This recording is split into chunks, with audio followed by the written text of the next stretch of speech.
Party की ओर से हम अभिनंदन करते हैं, स्वागत करते हैं। हमारे साथ इस प्रेस वार्ता में पार्टी के सम्मानित प्रदेश अध्यक्ष आदरणीय श्री नरेश उत्तम पटेल जी, पार्टी के राष्ट्रीय महासचिव आदरणीय श्री इंद्रजीत सरोज जी, पूर्व संसदीय कार्य मंत्री रहे और वरिष्ठ विधानसभा के सदस्य आदरणीय लालजी वर्मा जी, आदरणीय रामचंद्र राजभर जी, आदरणीय अमिताभ वाजपेयी जी, वरिष्ठ विधानसभा के सदस्य आदरणीय प्रभु नारायण यादव जी, आदरणीय विधानसभा के सदस्य रूमी हसन जी। साथियों, आज खास तौर पे इस प्रेस वार्ता के माध्यम से आप सबसे कहना चाहते हैं कि जिस उत्तर प्रदेश की विधानसभा के लिए हम सब चुन करके आते हैं, क्योंकि बात करने का मंदिर माना जाता है और जो समस्याएं हैं उनके निराकरण का भी मंदिर माना जाता है। उत्तर प्रदेश की सरकार ने कैबिनेट के फैसले से इस शीतकालीन अधिवेशन को 3 दिवस के लिए उसने स्वीकृत किया था। उत्तर प्रदेश की विधानसभा की कार्य मंत्रणा समिति में भी, जिसमें स्वयं हम सदस्य हैं, आदरणीय लालजी वर्मा जी भी समाजवादी पार्टी से कार्य मंत्रणा के सदस्य हैं, उस कार्य मंत्रणा की अंतिम बैठक में भी दिनांक 5, 6 और 7 को सत्र चलने की स्वीकृति हुई थी और ये उसकी कार्यवृत्ति में छपा भी था। आज जब उत्तर प्रदेश में किसान के धान की खरीद नहीं हो रही है और सरकार ही अपने आंकड़े में मान रही है कि जो टारगेट लक्ष्य उसने लिया था उसके सापेक्ष 22% की खरीद अब तक केवल धान की हुई है। आम किसान अपना धान नहीं बेच पा रहा है। डीएपी यूरिया की एक भारी किल्लत उत्तर प्रदेश में चल रही है। लंबी लंबी लाइनें आज डीएपी यूरिया के केंद्रों में, सहकारी समिति के केंद्रों में और भी जो भी एजेंसियां हैं उनमें देखा जा सकता है, और उसके बाद भी डीएपी यूरिया आज किसान को नहीं मिल पा रही है। बड़ी संख्या में आज लोगों की धान की फसल पीछे हो रही है या खराब हो रही है, नहरों में पानी नहीं आ रहा, गांव में बिजली की अघोषित कटौती हो रही है, लोग प्राइवेट ट्यूबवेल से भी सिंचाई नहीं कर पा रहे हैं। इन तमाम विषयों को लेकर सदन पे चर्चा होनी थी और इससे संबंधित तमाम तारांकित प्रश्न दिनांक 7 को भी लगे थे, लेकिन आज हम कह सकते हैं कि वर्तमान सरकार जहां हर विषय पे लोकतंत्र की हत्या कर रही है और संविधान को समाप्त करने का प्रयास कर रही है, वहीं सदन में जनता के सदन को स्थगित कर दिया। सदन स्थगित जब हुआ, इसकी लाइव कार्रवाई पूरा उत्तर प्रदेश और देश देख रहा था।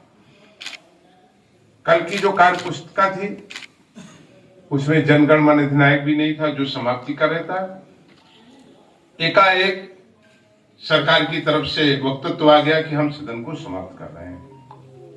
जहां सरकार थाने तहसील में आम जनता की सुनवाई नहीं कर रही है, विपक्ष के विधायक जिन मुद्दों पर जा रहे हैं उसकी सुनवाई नहीं कर रही है, तो न्याय के इस मंदिर पे सदन को भी इसीलिए नहीं चला रही है कि जनता के मुद्दों पर, प्रदेश की समस्याओं पर विपक्ष के विधायक अपनी बात रख सकें।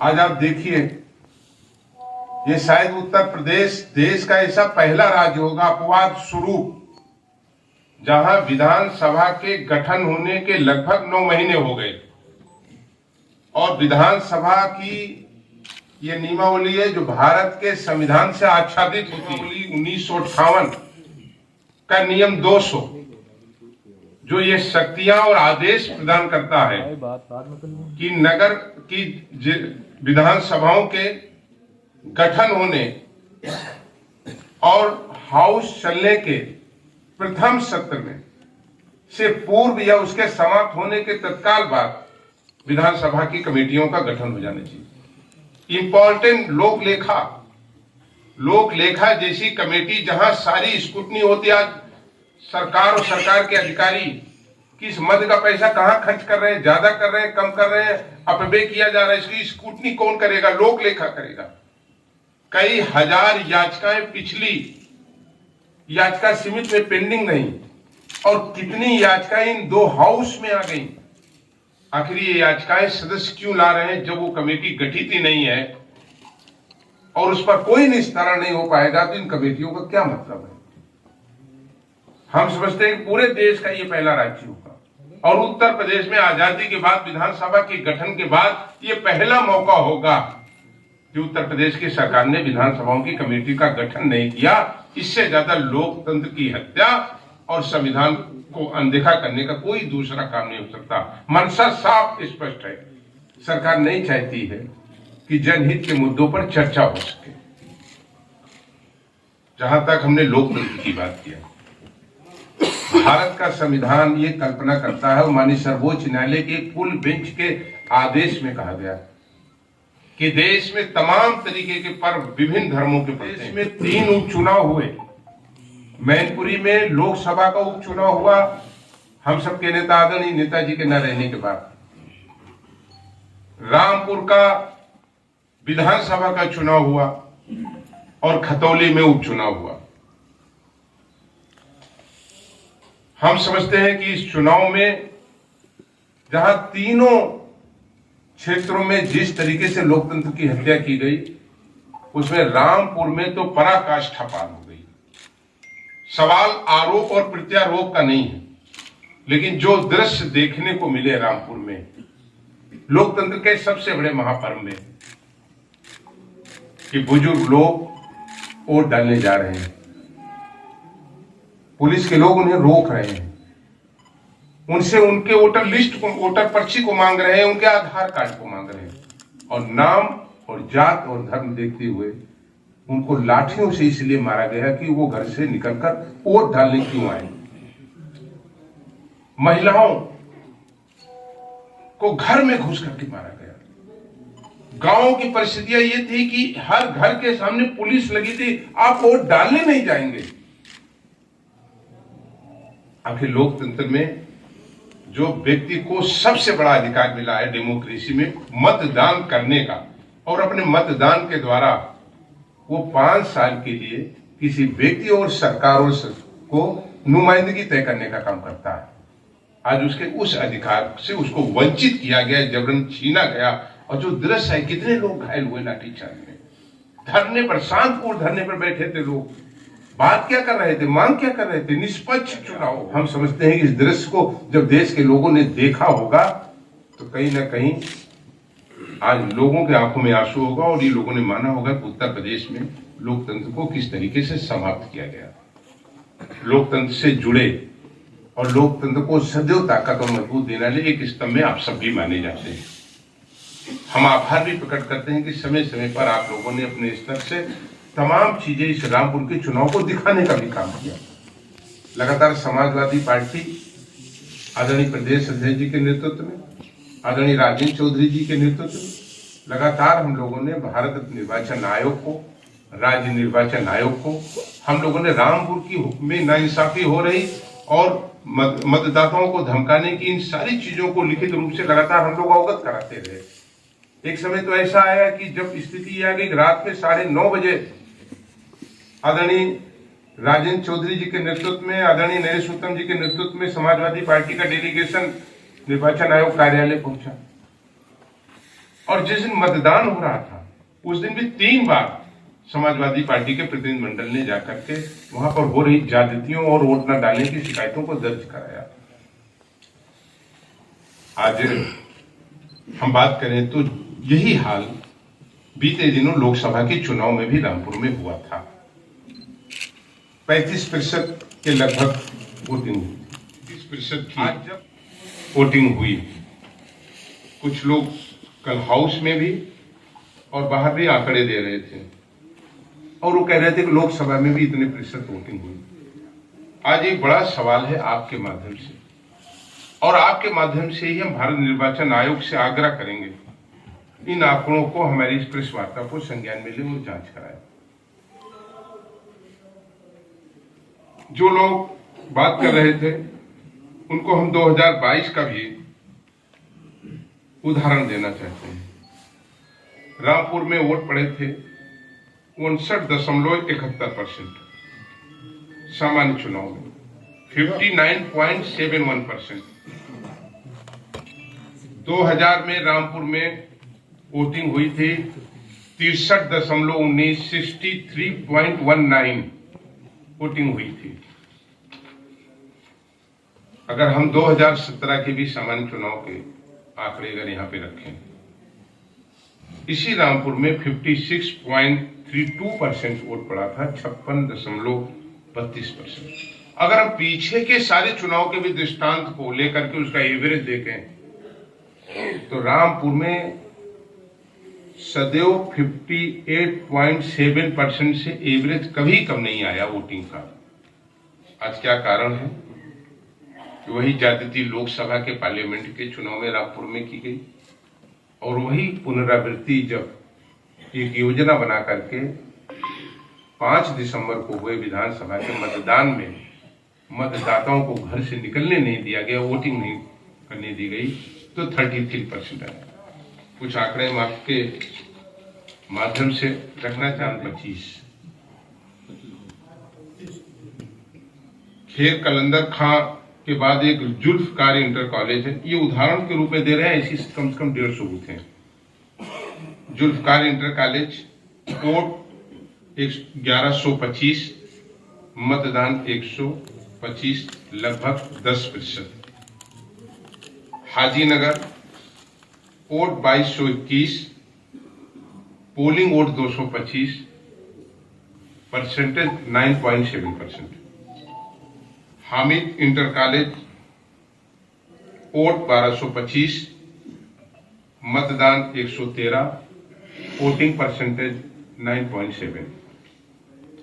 अलीनगर वोट 2535, वोटिंग हुई 325, लगभग 11-11.5%। ये आंकड़े क्या दर्शा रहे हैं? क्या इसकी जांच नहीं होनी चाहिए कि जो हम मतदाता थे वो थे या नहीं थे, वो देश छोड़ के चले गए थे? यही बूथे हैं जो पिछले तमाम सामान्य चुनाव में यहां पर पोलिंग 60% थी और ये वोटिंग परसेंटेज जो 9% और 10% पे आकर के रुकी है, ये अपने आप में उदाहरण है कि मतदाताओं को घर से निकलने नहीं दिया गया। और जब लोकतंत्र में यह स्थिति हो तो आज हम कह सकते हैं कि जिस लोकतंत्र के महापर्व का हम आप जिक्र करते हैं, उसमें कहीं ना कहीं केवल रामपुर का ही नहीं, देश भर का जो मतदाता है, उत्तर प्रदेश का आदरणीय राष्ट्रीय अध्यक्ष नेता प्रतिपक्ष माननीय अखिलेश यादव, हमारे प्रदेश अध्यक्ष जी और पार्टी, वो लोकतंत्र पर विश्वास रखती है। समाजवादी पार्टी ने सदैव जेपी आंदोलन से लेकर के डॉक्टर राम मनोहर लोहिया से लेकर के मधुलिमे से लेके हरदम लोकतंत्र को मजबूत करने की लड़ाई अभी से नहीं, पीछे से लड़ती चली आई है। इसलिए हम आपके माध्यम से भारत निर्वाचन आयोग समेत इस देश के संविधान की रक्षा करने वाले सभी संवैधानिक संस्थाओं से निवेदन करेंगे कि रामपुर में हुए चुनाव को स्वतः संज्ञान में लें और संज्ञान में लेकर के इस चीज की जांच कराएं, कार्रवाई कराएं। इसलिए अब सवाल किसी व्यक्ति, संस्था, पार्टी या विचारधारा का नहीं है, सवाल लोकतंत्र और भारत के संविधान को बचाने का भी है। और हमने जैसा पूर्व में कहा कि विधानसभा में जिस तरीके से 3 दिन के कार्यक्रम को जारी करने के बाद सरकार 2 दिन में ही विधानसभा को, मैं समझता हूं कि उत्तर प्रदेश का ये सबसे छोटा सदन रहा होगा, 6 घंटे 28 मिनट की कुल कार्रवाई है। ये शीतकालीन बजट सत्र आए जिसमें अनुपूरक बजट पर भी चर्चा होनी हो, कई बिल और विधेयक लाए गए। आदरणीय लालजी वर्मा जी ने नियमावली में प्रदत्त व्यवस्था पर सवाल उठाया कि आज आपने प्रस्तुत किया है और इस पर कम से कम हमको पढ़ने की और अपनी बात रखने का हमें मौका मिलना चाहिए। तमाम विपक्ष के सदस्यों ने इस सवाल को उठाया। बिना चर्चा किए बिलों को पास समाजवादी पार्टी जाना चाहती है। मैं आप सबका आभार प्रकट करता हूं। पुनः एक घटना जरूर मैं कानपुर की पर भी बोलना चाहता हूं, जिसमें समाजवादी पार्टी का एक डेलीगेशन माननीय राष्ट्रीय अध्यक्ष जी और माननीय प्रदेश अध्यक्ष जी के निर्देश पर कानपुर में गया था। मैं भी उस डेलीगेशन में गया था। हमारे विधायक इरफान सोलंकी जी जो 4 बार से विधायक, उनके पिताजी भी वहां कई बार विधायक रहे हैं और बड़ा सम्मान है उस परिवार का वहां कानपुर में। एक घटना घटाई जाती है, एक ऐसा विवादित भूखंड जो उनके घर से काफी दूर अपोजिट साइड में, जिसे इरफान सोलंकी का व्यक्तिगत कोई लेना देना नहीं है, कोई उनका व्यक्तिगत लेना देना नहीं। एक महिला का और कानपुर विकास प्राधिकरण का आपस में विवाद चल रहा है।